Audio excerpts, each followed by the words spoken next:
afternoon. Hello. Hello. Yes, ma'am. Good afternoon, all of you. Good afternoon. Okay. Please tell me that example. Which example we have, which is not solved by you. Let us check that. 431. Let just a minute. I will write that.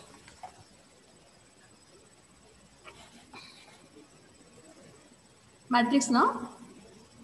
What is the example? Yes, ma'am. Please tell me that. 431. 4, 3, 1. 2 1 minus 2. 2, 1 minus 2. 1 2 1. 1, 2, 1. Okay. What is the question exactly? Find characteristic equation of a matrix and obtained inverse. A inverse. Okay. Yes. So here we are taking that its characteristic matrix first. That is A minus lambda I. Okay. So here we are taking its determinant. That is determinant of A minus lambda I is equal to 0. Okay.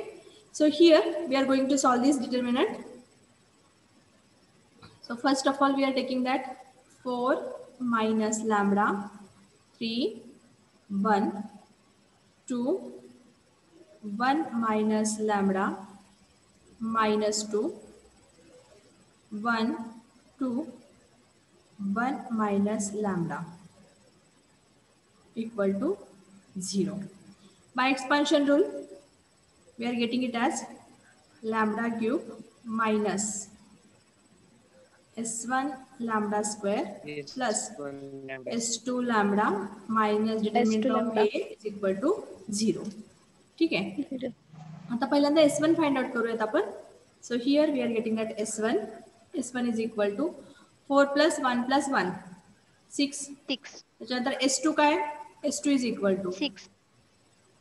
S2 also 6. ठीक आहे, आपण घेऊया तिथं 1 minus 2 2 1 plus त्याच्यानंतर next 1 चा minor 4 1 1 1 1 1. 1 next plus 4 3 2. Next आपला next minor घेतोय आपण plus 4 4 3 3 2 2 1. Okay, so here we are getting that S2 is equal to 1 cross multiplication 1 minus minus 4, it will be 1 plus 4, plus 4. that is 5 plus 5. next 4 minus 1 3. 4 minus 1 3 plus 4 minus 6 4 minus 6, it is minus 2. Okay, minus 2. it is equal to 5 plus 3 8 minus 2, it 8. is equal to 6. 6. What is the determinant? Determinant काय आला? 3. Determinant 3 आलाय. सगळ्यांचा आलाय correct हे? Madam determinant 9 आलाय. 9 Yes, ma'am, 9 आलाय. आपण solve करूयात. ठीक आहे, हे असू द्या, आपण सॉल्व करूयात म्हणजे सगळ्यांना परत कन्फ्युजन नको, माझं तुझं असं कन्फ्युजन नको आहे आपल्याला.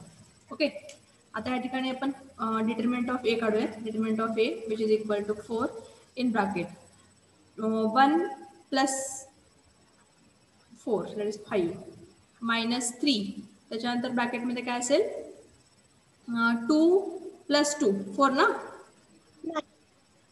3चा 2 प्लस 2 4, त्याच्यानंतर प्लस 1 इन ब्रॅकेट 4 मायनस 1 3, बरोबर आहे ना?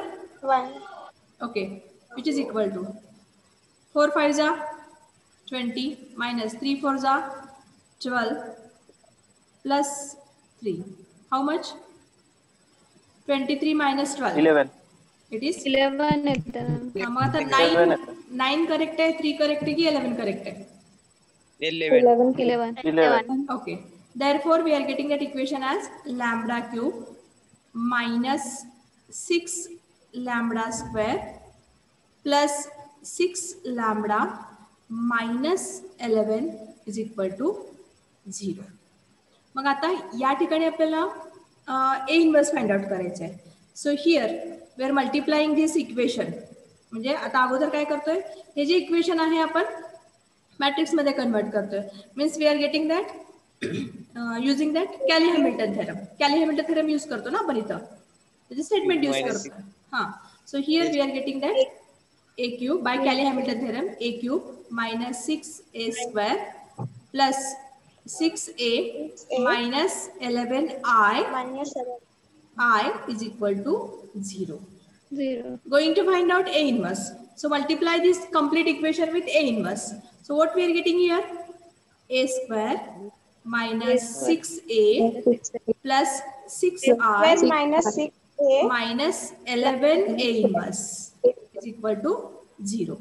Therefore, 11a inverse is equal to, फक्त हे मायनस जी आहे ती टर्म साईडला घेतली, त्यामुळे हे राहिलेली टर्म तसंच राहणार तुमचं. a square minus 6a plus 6. हां, मग सॉल्व्ह होत नाहीये हे आता. हां, मी एक सांगते, ज्यावेळेस आपण एक्झाम्पल सॉल्व्ह करतोय ना, तर त्यावेळेस स्टेप्स व्यवस्थित सॉल्व्ह करायचे. प्रत्येक स्टेपला महत्व असतं. एखादी स्टेप तुमची चुकली, आता सपोज तुमचं S1 काय कॅल्क्युलेट करायला चुकलं किंवा S2 कॅल्क्युलेट करायला चुकलं किंवा डिटर्मिनंट जर चुकलं असेल तर आपलं हे इक्वेशन करेक्ट येणार नाही. आणि हे इक्वेशन जर नाही आलं तर मग पुढचे सगळे आपले कॅल्क्युलेशन चुकत जातात. मग तुम्हाला ए इन्व्हर्स फाइंड आउटच होणार आहे. ए इन्व्हर्स कधी फाइंड आउट होत नाही, ज्यावेळेस डिटर्मिनंट 0 असतो त्यावेळेस आपल्याला ए इन्व्हर्स फाइंड आउट करता येत नाही.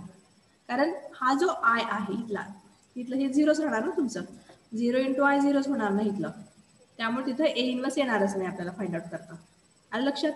Otherwise in all cases you can determine A inverse. ठीक आहे? आणखीन काही क्युरी आहे ह्याच्यामध्ये? आता आणखीन कोणतं एक्झाम्पल आहे? Hello ma'am. हा बोला. पण मॅम इथं कॅली हॅमिल्टन जर सॅटिस्फाय झाला तर ए म्हणजे मॅट्रिक्सने इथं इक्वेशन सॅटिस्फाय व्हायला पाहिजे ना, इक्वल टू 0 नाही होत नाहीये का ते? ठीक आहे, चेक नाही करूयात होत ना. ना. हा, चेक करूयात की हे इक्वेशन करेक्ट आहे का तुमचं? Yes ma'am. हा, ठीक आहे, बघूयात आपण.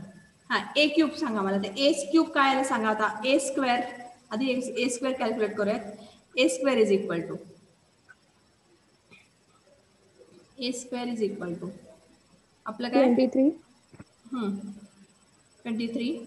17 minus 1 17 minus minus 1 1. हां, second row 1 8 3 minus 2 second row 8 3 minus 2 8 3 minus 2. Last row 9 7 minus 2. 9 7 minus 2. प्रत्येकाचं करेक्ट आहे का हे? Yes ma'am. प्रत्येकाचं सेम आहे का? नसेल तर आपण इथे कॅल्क्युलेट करूयात. गडबड नका करू, वेळ जाऊ द्या थोडंसं, पण कॅल्क्युलेट करूयात आपण इथं. करेक्ट आहे का सगळ्यांचं हे? मॅडम कॅल्क्युलेट करा, कारण का चुकतंय खूप वेळा. ठीक आहे, आपण कॅल्क्युलेट करूया. प्रत्येकाचं थोडंसं different. Ma'am second row 8 1 minus 2 आले. आपण सॉल्व्ह करूयात, जाऊ द्या ते. आता ते आपण इथं सगळ्यांनी सॉल्व्ह करूयात. सगळ्यांनी मिळून सॉल्व्ह केलं ना, आपल्याला कळेल नेमकं कुठं चुकलंय आपलं. ठीक आहे? आता हा तो आपला ए आहे, ए इज इक्वल टू आहे. आता ए स्क्वेअर घेतोय आपण. ए स्क्वेअर घेतोय म्हणजे काय करतोय आता इथं? सेम मॅट्रिक्सचं मल्टिप्लिकेशन करतोय इथं. A into A. So it is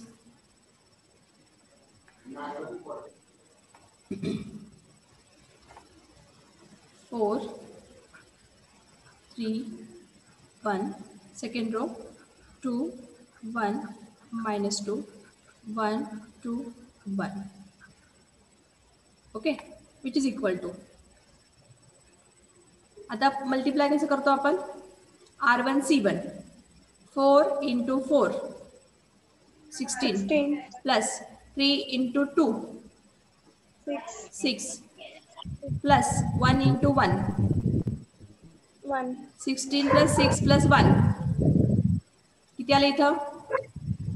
23. Okay, it is 23. हा, next R1 C2 4 into 3 12 12 plus 3 plus 2 17. 17.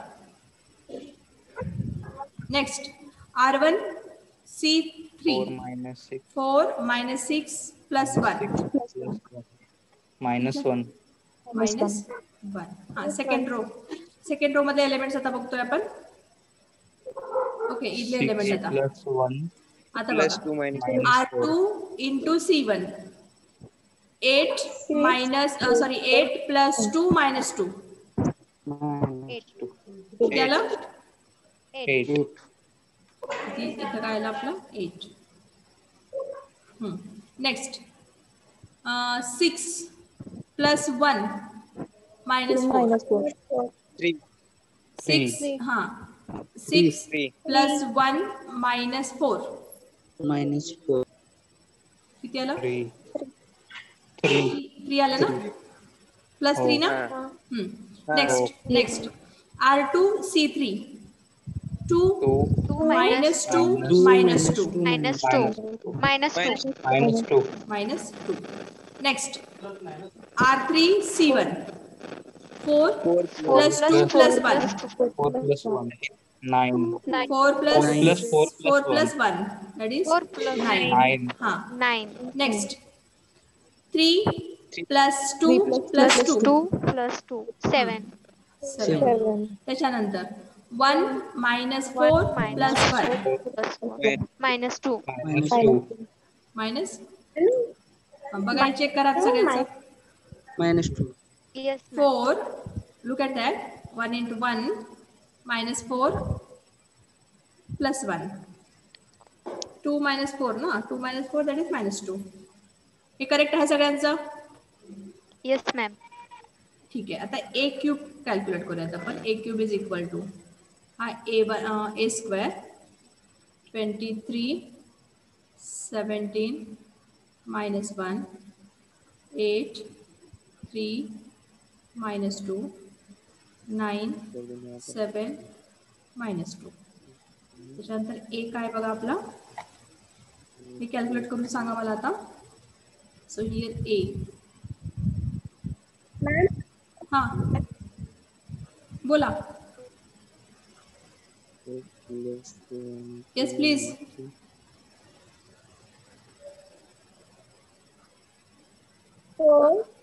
हा कॅल्क्युलेट करा हे आता.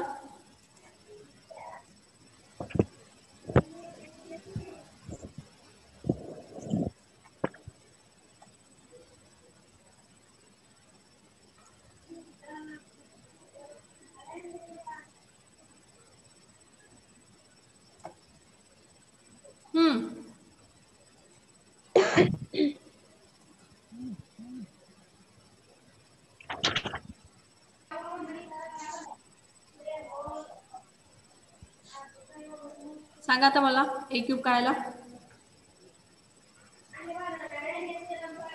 ए क्यूब इज इक्वल टू किती आला? 127 हा 84 minus 12. 84 minus 12. सेकंड रो 36 किती किती 36 30 36 हा 22 22 हा 0 किती 0 हा लास्ट रो 48 30 minus 7 48 हा 30 किती 30 30 हा last row Minus last minus. 7 okay please check करा सगळ्यांचं आलंय का करेक्ट आहे. मॅडम 125 आले. 127 च्या जागी. हो मॅम तिथं 125 येतं. हा ना 120 हो. नक्की 27 किती येतं? हो मॅम 125 येतं. 125 येतं. 125 ठीक आहे पण म्हणजे 92 करूयात, plus 34 करूयात. minus एक 1. मिनिट करूयात इथे बघूयात. 23 into 4 92. 92 हा plus 34 17 into 3. 17 17 into 2 R1 C1 करतो. किती झाला 34 34. हा Minus minus 1 into Minus 1 1. minus 1 Minus 1. हां 125. हे किती येतं 125 आहे. 6 125. 125. अशी चुका नका करू, कारण हे जर चुकलं तर मग आपलं काहीच येणार नाही.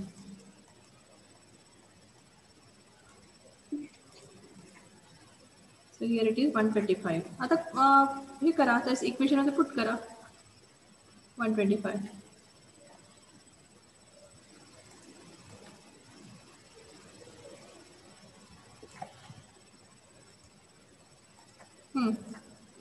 So here we have equation a cube minus 6a square plus 6a minus 11I is equal to, we are getting that a cube 125 84 minus 12, 0 येत नाही का ह्याच्यामध्ये, 36 32 0 48 30 minus 7, हा झाला आपला a cube.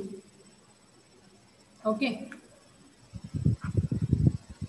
minus 6 into a square, so that is 23 17 minus 1 8 3 minus 2 9 7 minus 2. Next plus 6a, a काय आपला 4 3 1 2 1 minus 2 and last row we have 1 2 1 minus 11I, so minus 11 0 0 0 11 0 0 0 11. आता बघा इक्वल टू 0 येतं का? Yes, whether it is correct or wrong. Yes ma'am येते. येतं ना? ज्यावेळेस ए इन्व्हर्स निघतो इथं, तर आधी कॅली हॅमिल्टन थेरम व्हेरीफाय झाल्याशिवाय आपल्याला ए इन्व्हर्स निघत नाही, हेही लक्षात घ्या. आलं का लक्षात? So here we are getting that complete term 0. सगळे 0 येतात ना, सगळे एलिमेंट्स? Yes ma'am. सगळ्यांनी चेक केलंय? Yes ma'am. Okay, no problem. So here Cayley Hamilton theorem verified. That's why we can calculate A inverse. A inverse काढायचं म्हटलं तर आता इथं A square ऑलरेडी तुम्ही कॅल्क्युलेट केलेला आहे. इथं A स्क्वेअर आहे, A आहे आणि 6 into I झालं. त्याच्यामध्ये व्हॅल्यू पुट करा, त्याच्यावरनं 11 A inverse. So A inverse is equal to 1/11 into that given matrix, जे आपण कॅल्क्युलेट केलेलं असतं. हे सॉल्व्ह झालं सगळ्यांना? Yes ma'am. ज्यांनी ट्राय केलं त्यांना सॉल्व्ह झालं, ज्यांनी ट्राय केलंच नाही त्यांचं काय करायचं आपण? ओके, आता याच्यानंतर आपण नेक्स्ट चॅप्टर शिकणार आहे आज. हां, आता मला सांगा मॅट्रिक्समध्ये कोणाचं काही म्हणजे हे आहे का, डिफिकल्टी आहे का? एखाद्याच्या बीट नाही समजला किंवा एखाद्याच्या त्याच्यामधला पॉईंट आपला कन्सेप्ट क्लिअर नाही झाला, असं काही आहे का कोणाचं?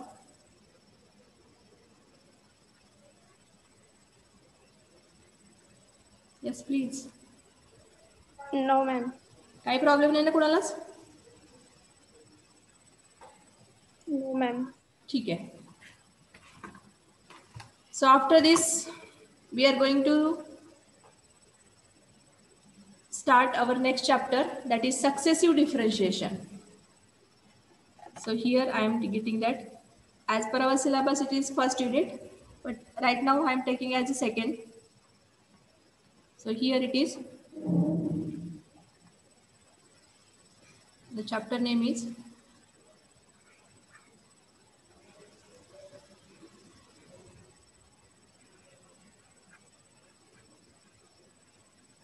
successive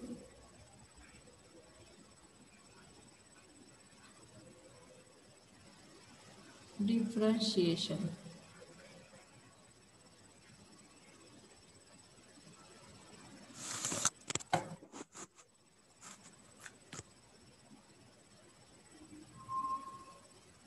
ठीक आहे. आता हा चॅप्टर शिकणार आहे आपण. आता या चॅप्टरमध्ये ऍक्च्युअल आपल्याला सिलेबस काय सांगते तुम्हाला. पहिला जो पॉइंट आहे याच्यामध्ये, first point is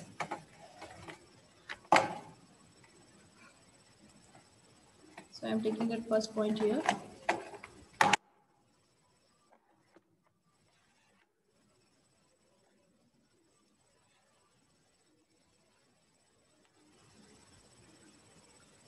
Nth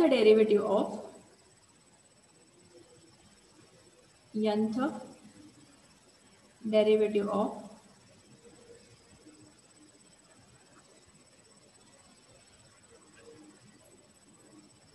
functions, standard functions of functions.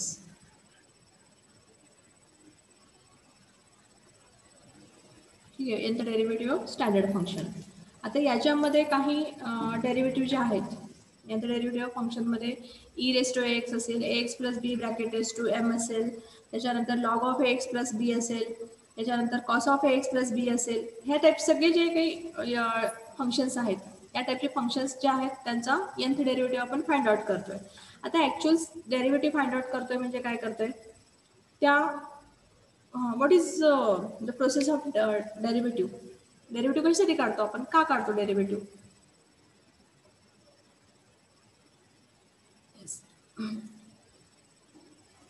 Day to day लाईफमध्ये आपण कुठं कुठं यूज करू शकतो. म्हणजे आपण एखादं एक्झाम्पल घ्यायचं म्हणलं आपल्या डेली लाईफमधलं, तर एखादं एक्झाम्पल सांगू शकता का की डेरिव्हेटिव्हचं, जिथे तुम्ही डेरिव्हेटिव्ह यूज करू शकताय किंवा करताय डे टू डे लाईफमध्ये. डेरिव्हेटिव्ह कशासाठी यूज करतोय आपण, काय करतोय आपण डेरिव्हेटिव्ह यूज करून. स्मॉल अमाऊंट मध्ये कन्वर्ट करतो. स्मॉल अमाऊंट मध्ये कन्वर्ट करतो. Again anybody else.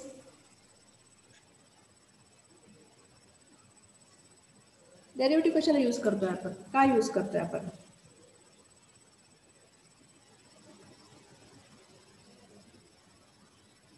Yes, speed calculate करायसाठी. हां, आणखीन. वेलोसिटी. ओके.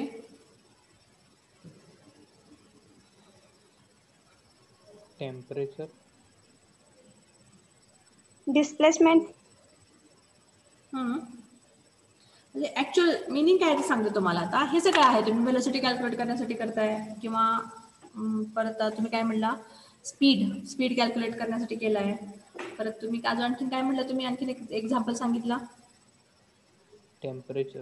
हां, टेम्परेचर फाइंड आउट करण्यासाठी. म्हणजे हे सगळे डेरिव्हेटिव्ह मध्ये यूज होतात. पण ऍक्च्युअल डेरिव्हेटिव्ह कशासाठी यूज करतोय. Displacement.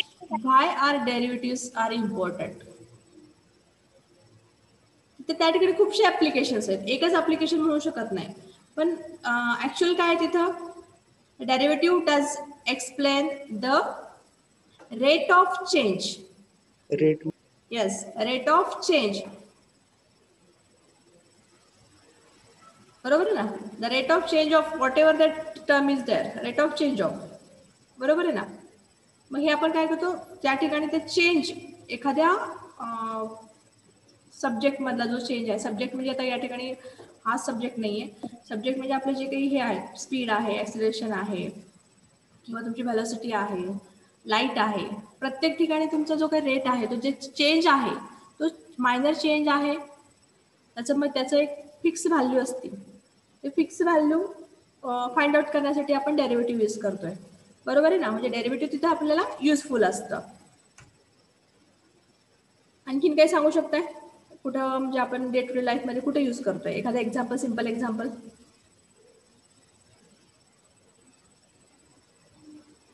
Yes.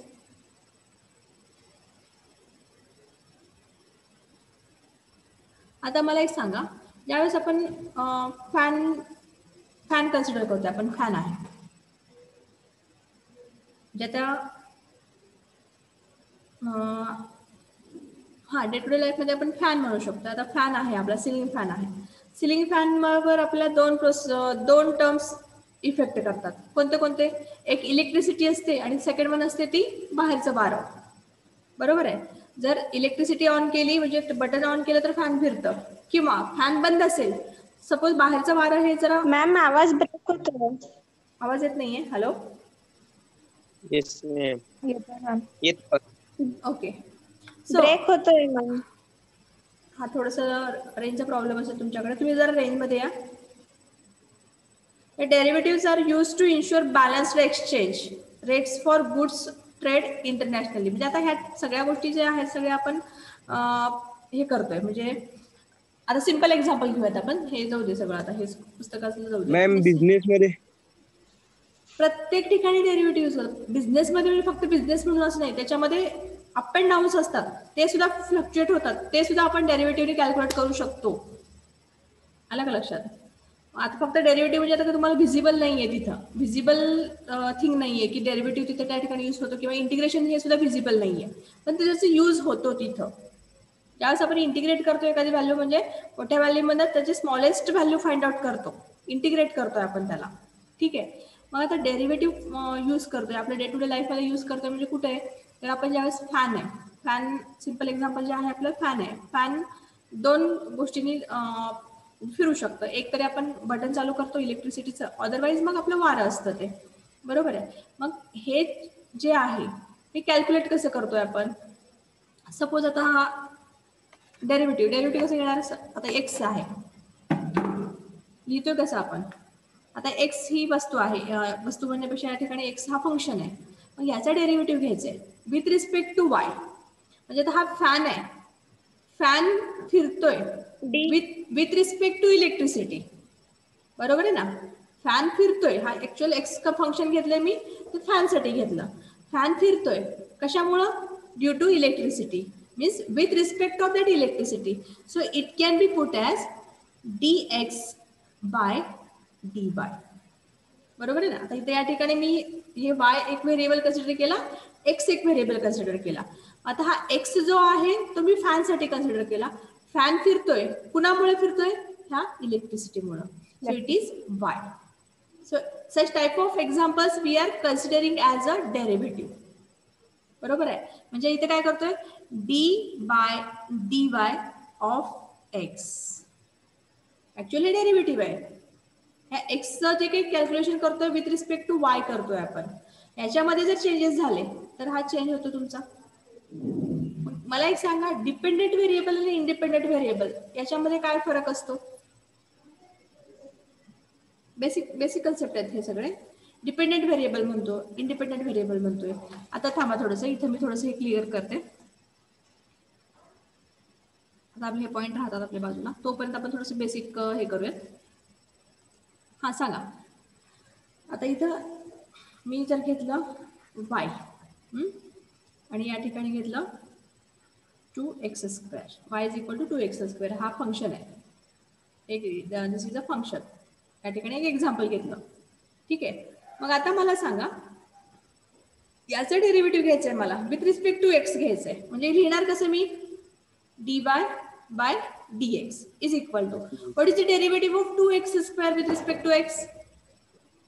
4x. 2 as it is राहणार, x² चे डेरिव्हेटिव्ह 2x येणार, which is equal to 4x.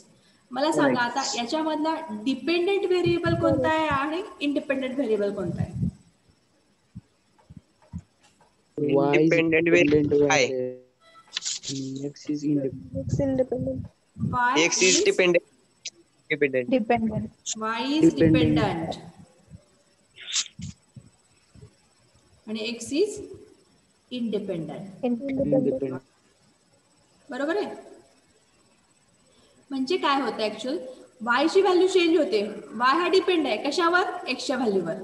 जशी जशी x ची व्हॅल्यू चेंज होत जाईल तसं तसं y ची व्हॅल्यू पण चेंज होणार आहे. So y is called as a dependent variable and x is called as a independent variable.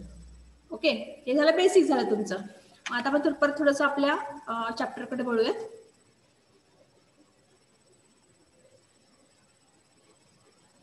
आता नेमकं काय शिकणार आहे आपण ह्याच्यामध्ये. आता nth डेरिव्हेटिव्ह ऑफ फंक्शन झालं, त्याच्यामध्ये अल्जेब्रिक फंक्शन्स येतात.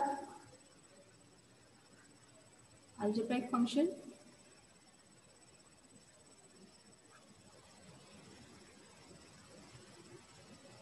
त्याच्यानंतर ट्रिग्नोमेट्रिक फंक्शन्स येतात.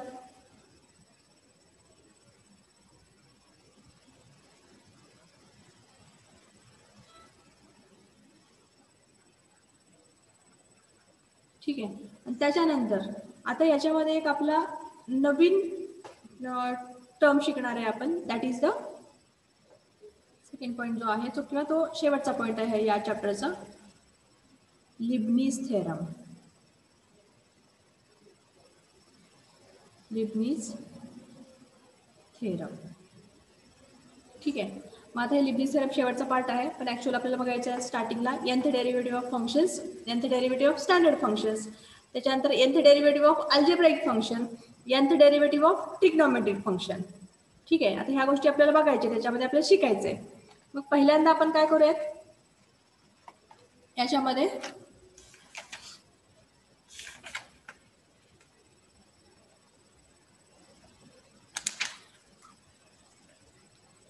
काही फॉर्म्युले आहेत. आपण फॉर्म्युले शिकणार आहे याच्यामध्ये. फॉर्म्युल्यामध्ये आता पहिल्यांदा बघूयात आपण इथं ट्रिग्नोमेट्रिक फंक्शनचे फॉर्म्युले. आता मला एक एक फॉर्म्युले सांगायचे आहेत. तुम्ही आता थोडंसं आपण रिवाइज करूयात, रिव्हिजन घेऊयात आपण. मी क्लिअर करते सगळं. Just I am taking that blank.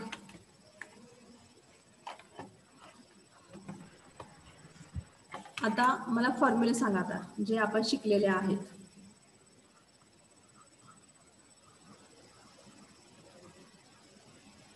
First, sine square theta plus cos square theta.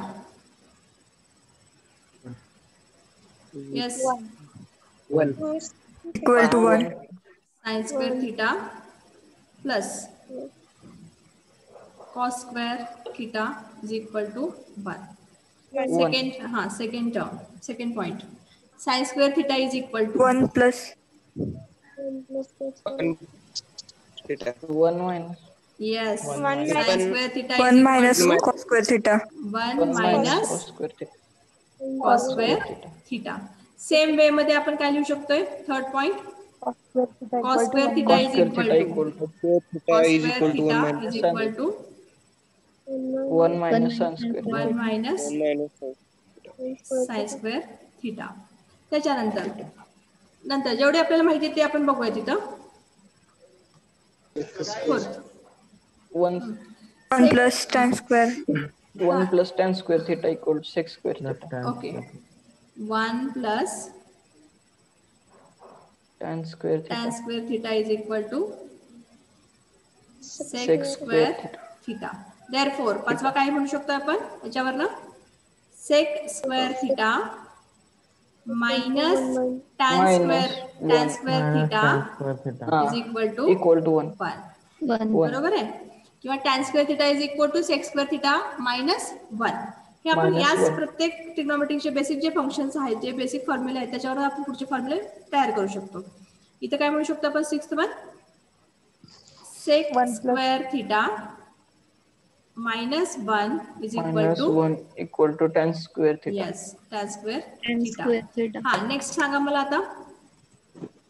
1 plus cot square theta. 1 plus cot square theta equal to cosec square theta. 1 plus cot square theta Cot is equal square to, theta. Cosec square theta. Check करा, minus येतं का फक्त cosec square theta येतं? Plus cosec square theta. Plus Yes, plus cosec square theta. Next सांगा, cosec square theta minus cot square theta. याच्यावर करू शकतो ना आपण, cosec square theta minus cot square theta is equal to 1. 1. Okay, next.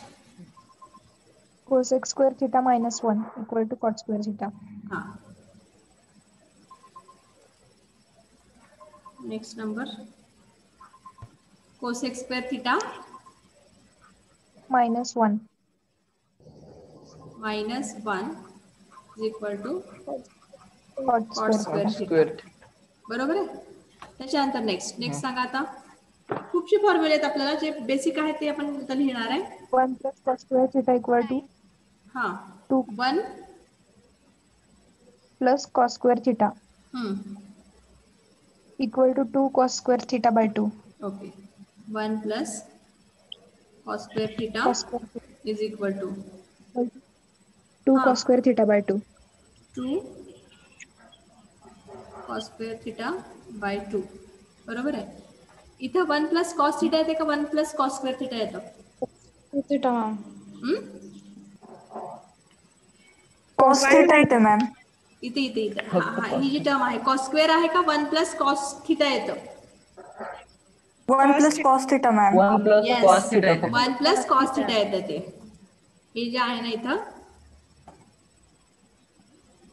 या ठिकाणी 1 plus cos theta येणार आहे. 1 minus sin theta काय येते सांगा? 2 sin square theta by 2. Yes, 1 minus sin theta is equal to 2 sin square theta by 2. आता हे झाले बेसिक जे आपल्याला माहिती आहेत किंवा जे आपल्याला लागणार आहेत ते आपलं बेसिक घेतले इथं. याच्यानंतर कंपाऊंड अँगलचे फॉर्म्युले सांगू शकता तुम्ही? Compound angles. Yes ma'am. Okay, Yes, ma'am. जेवढे बेसिक आहेत ते घेऊयात आपण. कंपाऊंड अँगल्स पहिलं काय आहे सांगा आता? Sin sine of A plus B. हा, sine of A plus B is equal to sine A cos B Sin A cos B cos A sin B. Plus cos A sine B. Okay, sine A Sin B. अब cos sin sine A A cos B. cos B हाँ plus cos A sine B. A into sin B. cos A into Sin B. Sin B. Sine B. हाँ, next second sine of A minus B. Cos sine of A minus B. A A minus minus B is equal to हाँ Sin A cos B sine A minus cos sin B minus cos A sine B. Sine A cos B cos B minus minus cos A sin B. cos A sin B. cos A Sin B. Sine B. Next Cos Cos A of A plus B. Okay, cos of A A plus plus B. B. A plus B. हाँ, Cos A cos B. Cos A cos B Cos A cos A cos B Minus sin minus minus sine A sine B. Minus sin sin B. Sin sine B.